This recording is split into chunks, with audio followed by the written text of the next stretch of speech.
就係解決住屋難問題咧，應該係從源頭裏邊尋找呢個原因嘅。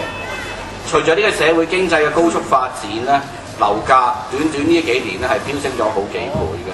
大大咧係超出咗普通居民嘅購買力，引發咗社會同埋居民嘅普遍憂慮。置業問題咧同樣受到眾多青年人嘅關注，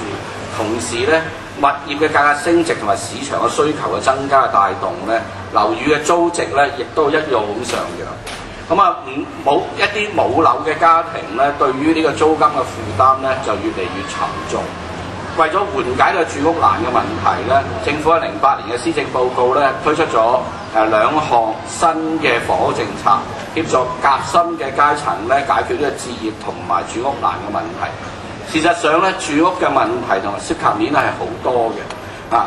只係單從房屋政策去制定係遠遠唔夠嘅，應該要從全局嘅方位去考慮，去尋找呢個答案嘅。第一咧就要好好處理呢個土地資源嘅貧乏啦，同埋住屋用地嘅需求嘅矛盾嘅，咁呢個係第一個啦。咁我喺呢度咧就係簡單講咧，就希望咧就係實事求是，澳門咧係土地真係少啦，但係我哋嘅法律咧土地法嘅修訂工作咧係應該要加快去進行，同時咧要加強呢個土地嘅監管，要預留更多嘅房屋用住房嘅用地，咁先可以解決住屋難呢個問題嘅。冇呢個供房屋用嘅土地，再好嘅房屋政策咧，對市民嚟講都係空中樓閣嚟嘅啫，係冇用嘅，幫唔到嘅。咁另外一個咧就要控制好商品樓房同埋社會公共房屋供應嘅關係。社會貧富懸殊咧，影響咧有好多嘅房屋供應，都係導致喺落咗一啲好富裕嘅階層同埋一啲對外嘅投資者身上。對於我哋大部分嘅市民嚟講咧，而家呢個房屋咧其實真係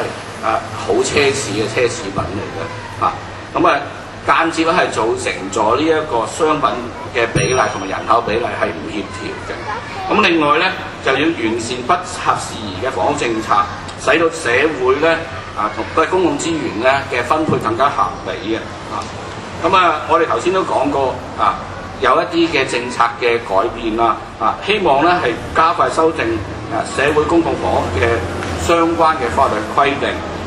進行更廣泛嘅諮詢，吸納更多人嘅意見，仲有咧係要加快將呢個房屋政策係制定出嚟嘅。